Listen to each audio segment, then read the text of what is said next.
Hello friends, welcome to the civil hub. इस video series में हम लोग कर रहे हैं एसएससी जेई के प्रीवियस ईयर क्वेश्चंस, जो कि इम्पोर्टेंट है SSC JE and state AE exams के लिए।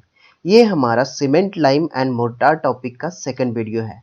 अगर आपने अभी तक इस चैनल को सब्सक्राइब नहीं किया है तो please subscribe this channel. Don't forget to press the bell icon. तो चलिए आज का पहला क्वेश्चन देखते हैं। हमारा पहला क्वेश्चन है पिकअप द करेक्ट स्टेटमेंट। तो इन चारों स्टेटमेंट में इसमें से करेक्ट स्टेटमेंट को हम लोग को चूज करना है। तो सबसे पहला स्टेटमेंट क्या है कि lime is available in free state. क्या ये सही है? लाइम फ्री स्टेट में अवेलेबल नहीं होता है, तो ये स्टेटमेंट हमारा गलत हो गया। दूसरा हमारा है lime is made from gypsum. तो लाइम किस चीज से बना होता है? हम लोग जानते हैं कि lime is made of lime produced by calcination of limestone. किस चीज से बनता है? Calcination of limestone.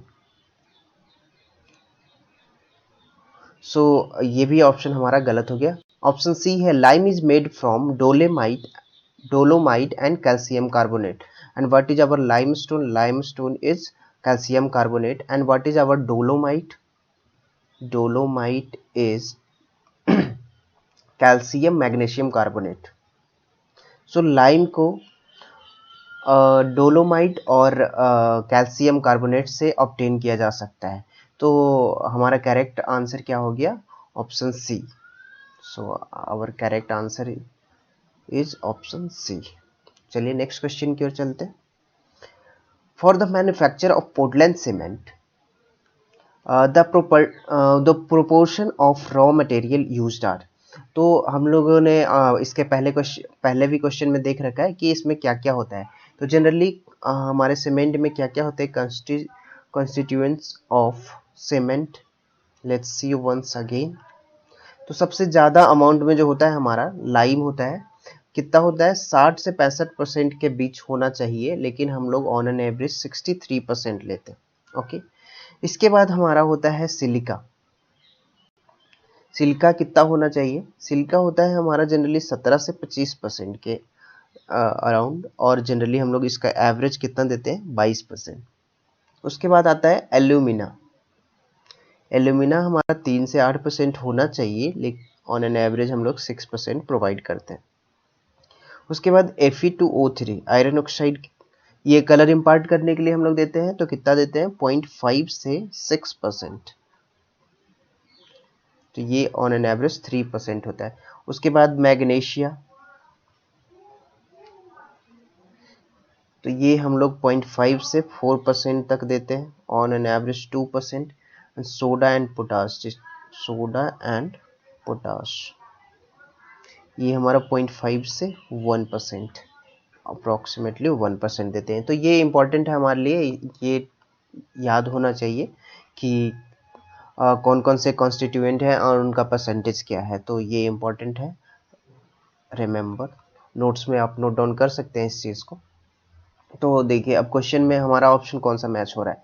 लाइम कितना होना चाहिए? 63%। लाइम 63% एक ही ऑप्शन में है। Silica 22 and others. तो लाइम एंड सिलिका को कंसिडर करने के बाद जो अदर्स आते हैं ये 15% में आते हैं। तो option A is correct. Next question. हमारा नेक्स्ट क्वेश्चन है compound of cement which reacts immediately with water and sets first. तो हम लोगों ने बोग्स कंपाउंड के बारे में बात कर रखा है कि जो हमारा बोग्स कंपाउंड होता है सीमेंट में, वो कौन कौन होता है? वो होता है हमारा C3S, C2S, C3A and C4AF। ये 4 बोग्स कंपाउंड होते हैं। हम लोग कैसे पढ़ते हैं इसको? Tricalcium silicate, dicalcium silicate, try calcium aluminate, tetracalcium aluminoferrite, इस टाइप से। ठीक है। तो जो हमारा C3S है, ये ये किस काम के लिए रिस्पॉन्सिबल होता है? जो हमारा C3S है, ये ईयरली स्ट्रेंथ प्रोवाइड कराता है। सो एक चीज ध्यान रखना है, पहले देख लेते। ये हमारा प्रोग्रेसिव स्ट्रेंथ देता है, प्रोग्रेसिव स्ट्रेंथ।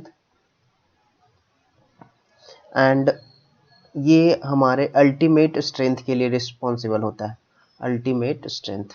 ठीक है। ये C3A जो हमारा है ये फ्लैश सेट के लिए फ्लैश सेट करता है। तुरंत सेट करने के लिए कौन रिस्पॉन्सिबल होता है? C3A। यानी कि सबसे पहले जब हम लोग सीमेंट में वाटर को मिक्स करते हैं तो सबसे पहले रिएक्ट करता है पानी के साथ, वो यही करता है और तुरंत सेट हो जाता है। लेकिन वो स्ट्रेंथ गेन करना और सेट करने में डिफरेंस होता है। ठीक है, तो इस बात का ध्यान रखना है कि क्वेश्चन में क्या पूछा जा रहा है। इसमें पूछा जा रहा है कि कौन सेट्स फर्स्ट, मतलब कौन पहले सेट कर जाता है। तो C3A ट्राई कैल्शियम एल्यूमिनेट, तो कौन से ऑप्शन में? Tri calcium aluminate, option B tri calcium aluminate. तो हमारा करेक्ट आंसर हो गया option B. Okay, the proper size of cube mould for testing compressive strength of cement. तो हम लोग को पता है कि कंप्रेसिव स्ट्रेंथ सीमेंट का टेस्ट करने के लिए हम लोग क्यूब फॉर्म करते हैं कंप्रेसिव स्ट्रेंथ टेस्ट के लिए। ठीक है, तो हम लोग 3 क्यूब बनाते हैं। जनरली हम लोग कितने क्यूब बनाते हैं? 3 क्यूब बनाते हैं। ठीक है, तो इसका जो साइज होना चाहिए सीमेंट, ध्यान रखना है कि कंप्रेसिव स्ट्रेंथ ऑफ सीमेंट पूछा है। बहुत लोग इसमें कंफ्यूज हो जाते हैं कंप्रेसिव स्ट्रेंथ ऑफ कंक्रीट से, कंप्रेसिव स्ट्रेंथ ऑफ कंक्रीट से। अगर compressive of strength of concrete दिया है तो उसके लिए हम लोग के मोल्ड का साइज अलग हो जाता है, जबकि कंप्रेसिव स्ट्रेंथ ऑफ कंक्रीट के लिए हमारे मोल्ड का साइज अलग होता है। तो सीमेंट के लिए कितना होता है? सीमेंट के लिए हमारा होना चाहिए 70.6 mm, लेकिन हमारे क्वेश्चन में तो सेंटीमीटर में दे रखा है, इसको कन्वर्ट कर देंगे तो ये हो जाएगा 7.06 सेंटीमीटर के लिए। और जनरली हम लोग 3 क्यूब बनाते हैं और उसका एवरेज लेते हैं, उसका जो एवरेज आएगा वही हमारा क्या होता है? कंप्रेसिव स्ट्रेंथ होता है। जबकि यहाँ ध्यान देने वाली बात क्या है कि हमारा अगर कंक्रीट में पूछा जाए तो इसमें मोल्ड का साइज कितना होता है? 150 mm होता है। जो क्यूब बनाते हैं हम लोग, क्यूब बनाते हैं 150 mm का क्यूब बनाते हैं कंक्रीट में, लेकिन सीमेंट में 7.06 सेंटीमीटर और 70.6 mm। तो हमारा कौन सा ऑप्शन सही है? Option A is correct. So हमारा ऑप्शन ए सही है। इसमें ऑप्शन डी ये कंक्रीट का भी दे रखा है 15 सेंटीमीटर। सो कंफ्यूज नहीं होना है कि क्या पूछा है, क्वेश्चन में ध्यान से देखना है। चलिए तो नेक्स्ट क्वेश्चन देखते हैं। Specific gravity of OPC, OPC means ordinary Portland cement is generally. तो स्पेसिफिक ग्रेविटी जो होता है ओपीसी का, स्पेसिफिक ग्रेविटी वो कितना होता है? वो होता है हमारा 3.15। तो इसको याद रखना है, ये इंपॉर्टेंट है, बहुत बार एग्जाम में पूछ चुका है कि स्पेसिफिक ग्रेविटी ओपीसी का क्या होता है? 3.15 होता है। अब स्पेसिफिक ग्रेविटी का हम लोग ऑब्टेन कैसे करते हैं? किस मेथड का यूज करके? तो हम लोग इसको ऑब्टेन करते हैं obtained by Le Chatelier flask, Le Chatelier flask का यूज करके इस मेथड से हम लोग स्पेसिफिक ग्रेविटी सीमेंट का फाइंड करते हैं। तो हमारा करेक्ट आंसर हो गया option B. Okay, gypsum is added to cement. तो जिप्सम क्यों ऐड करते हैं हम लोग सीमेंट में? To prevent crack, to help C2S and C3S, to give a uniform texture, to counteract C3A। तो सबसे पहले हम लोगों को ये जानना होगा कि जिप्सम किस तरह से काम करता है। तो जिप्सम, जिप्सम करने का मतलब CaSO4। ठीक है, ये एक रिटार्डर की बिहेव बिहेव करता है। अब रिटार्डर क्या होता है? रिटार्डर कहने का मतलब ये हुआ कि ये सेटिंग टाइम को इंक्रीज कर देता है, मतलब सेट होने के रेट को स्लो कर देता है, जिससे क्या होता है कि सेट देर से होगा, यानी सेटिंग टाइम इंक्रीज हो गया। एंड हम लोग जानते हैं कि बोक्स कंपाउंड जो सीमेंट में होता है उसमें सेटिंग के लिए कौन रिस्पॉन्सिबल होता है? वो होता है C3A रिस्पॉन्सिबल। तो अगर हम सीमेंट में जिप्सम मिक्स करते हैं, इसका क्या मतलब होगा? ये किससे फाइट करेगा? ये C3A से फाइट करेगा। तो किसको काउंटर एक्ट करेगा? तो ये काउंटर एक्ट करेगा C3A को। तो हमारा ऑप्शन डी करेक्ट हुआ। So option D is correct for this question. Next question है हमारा, water cement ratio is generally expressed volume of water required पर पर कितने केजी सीमेंट के लिए हम लोग वाटर सीमेंट रेशियो को जनरली एक्सप्रेस करते हैं। तो हम लोगों को पता होना चाहिए कि weight of 1 bag of cement कितना होता है। Weight of 1 bag of cement होता है हमारा 50 केजी, हम लोग सब जानते हैं। And volume of 1 bag of cement कितना होता है, ये होता है हमारा 0.035 मीटर क्यूब, और अगर लीटर में लिखे तो ये हमारा 35 लीटर हो जाए। करेक्ट। तो जनरली हम लोग वाटर सीमेंट रेशियो को पर बैग ऑफ सीमेंट के रूप में दिखाते हैं। Volume of water required per bag of cement, और एक बैग ऑफ सीमेंट में हमारा 50 केजी होता है, इसलिए हमारा जो करेक्ट आंसर हो जाएगा इस क्वेश्चन के लिए वो ऑप्शन सी हो जाएगा, क्योंकि एक बैग का वेट कितना है, 50 केजी। ठीक है, अब देखते हैं नेक्स्ट क्वेश्चन हमारा। कह रहा है the compressive strength of ordinary Portland cement after 3 days should not be less than, किससे कम नहीं होना चाहिए। तो यहाँ मैंने ऑर्डिनरी पोर्टलैंड सीमेंट को दिखा रखा है, you can see here ordinary Portland cement grade 33। एक दिन का स्ट्रेंथ कुछ नहीं पता कर सकते, 3 दिन का स्ट्रेंथ, ये किस यूनिट में है, न्यूटन पर mm स्क्वायर, और क्वेश्चन में जो हमारा ऑप्शन दे रखा है केजी पर सेंटीमीटर स्क्वायर में दे रखा है। तो ये हमारा 3 दिन का है 16 न्यूटन पर mm स्क्वायर, 7 दिन 22, एंड 28 दिन में हम लोग ये एज्यूम करते हैं कि ऑलमोस्ट 90% स्ट्रेंथ गेन कर लेता है। ठीक है, तो यहाँ हम लोग देख सकते हैं कि 3 दिन में पूछा गया है, क्वेश्चन में क्या पूछा गया है कि 3 दिन में कितना स्ट्रेंथ होगा, तो 3 दिन में हमारा 16 न्यूटन mm स्क्वायर है, यानी कि इसको हम लोग केजी पर सेंटीमीटर स्क्वायर में बदलेंगे तो ये 160 केजी पर सेंटीमीटर स्क्वायर होगा।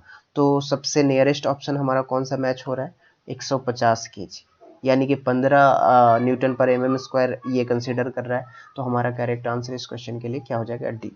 उसके अलावा भी मैंने और सारे सीमेंट का भी दिखा रखा है, जैसे कि पोर्टलैंड पोजोलाना सीमेंट, हम लोग इसके बारे में भी पढ़ चुके हैं।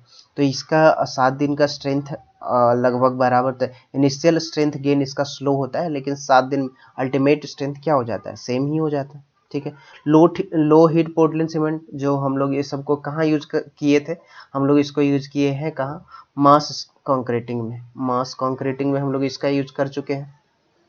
तो इसमें क्या होता है कि initial rate of strength gain slow होता है, इन सब सीमेंट में initially rate of gain of strength slow होगा, लेकिन अल्टीमेट स्ट्रेंथ जो गेन करेगा वो सेम ही होगा। ओके, सो देख सकते हैं यहाँ कि अगर ऑर्डिनरी पोर्टलैंड सीमेंट होता है तो वो कितना गेन कर लेता है स्ट्रेंथ, 16 न्यूटन पर mm स्क्वायर, जबकि लो हीट पोर्टलैंड सीमेंट उतने ही टाइम में 10 ही न्यूटन कर रहा है गेन, 7 दिन में ये कर रहा है हमारा 22, लेकिन ये कितना कर रहा है, लेकिन अल्टीमेट स्ट्रेंथ अप्रॉक्स सेम होता है। ठीक है, इस तरह रैपिड हार्डनिंग सीमेंट जिसको हम लोग रिपेयर वर्क में जनरली यूज करते हैं, ये बहुत ही जल्दी स्ट्रेंथ गेन कर लेता है। इसी तरह से हाई एल्यूमिना सीमेंट, इसका स्ट्रेंथ गेन और इससे भी फास्ट होता है। तो इन सब को हम लोग अंडर वाटर या फिर कहीं रिपेयरिंग वर्क हो तो उस जगह पे यूज करते हैं इन सब सीमेंट का। ओके, सो नेक्स्ट क्वेश्चन हम पे देखते हैं। The constituent of cement which is responsible for initial setting time of cement। Question क्या कह रहा है, initial setting time of cement के लिए कौन रिस्पॉन्सिबल है। तो देखिए इनिशियल सेटिंग टाइम के लिए हमारा हम लोगों को पता है, क्या पता है कि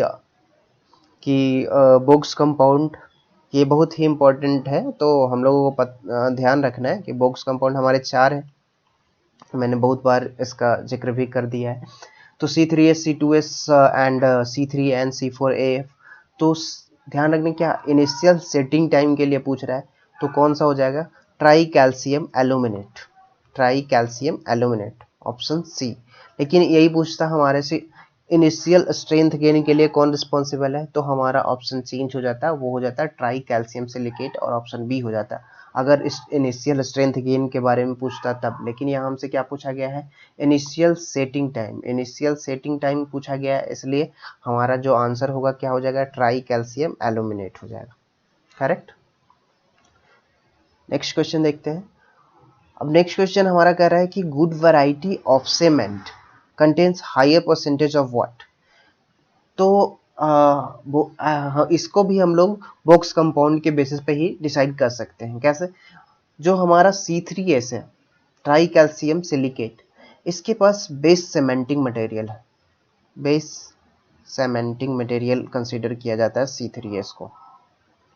तो अगर हम सीमेंट में C3S का परसेंटेज इंक्रीज करते हैं तो वो जो हम लोग को सीमेंट ऑब्टेन होगा वो good quality of cement obtain होगा।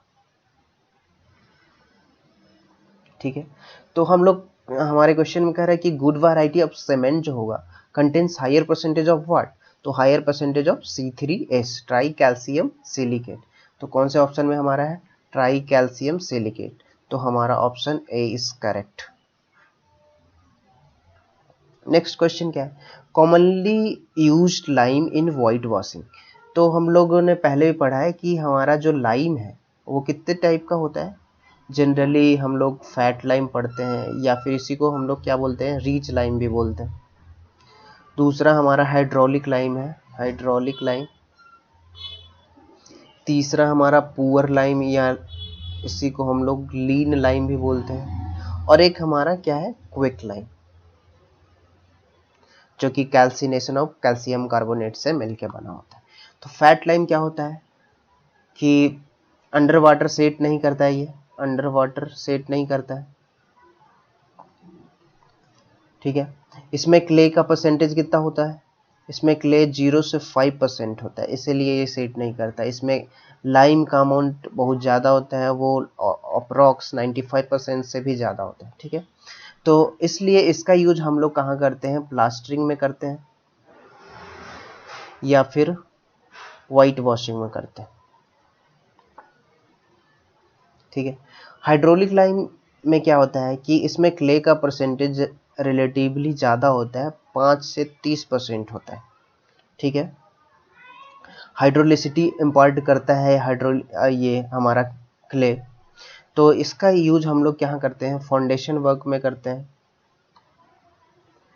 और ये इसका सबसे अच्छा प्रॉपर्टी क्या है कि ये अंडर वाटर सेट कर जाता है, अंडर वाटर